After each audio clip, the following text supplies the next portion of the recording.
বড়লোকদের মায়েরা যেমন হয় ভার্সেস মধ্যবিত্তদের মায়েরা যেমন হয়। এই নিন আপনার এই মাসের ফিসটা। তাহলে ও কেমন পড়াশোনা করছে?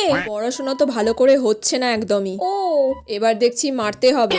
না না না না না, ওকে একদম আপনি টাচ অব্দি করবেন না। আচ্ছা, আমরা কোনোদিন ওর গায়ে হাত তুলি না, আর আপনি কিনা বলছেন ওকে মারতে হবে? হলো হলো পড়াশোনা, তাতে না হলো নেই নেই, কিন্তু ওর গায়ে কোনো হাত লাগানো যাবেই না। যেটুকু হবে বুঝিয়ে করবেন, না হলে ছেড়ে দেবেন। মারা তো যাবেই না, আর বকবেনও না সবার সামনে, কারণ আমরা ওকে বাড়িতে একটুও কিচ্ছু বলি না। এই নিন স্যার আপনার এবারের মাইনেটা। হ্যাঁ দিন। তা স্যার এবারে ভালো করে পড়াশোনা করছে তো?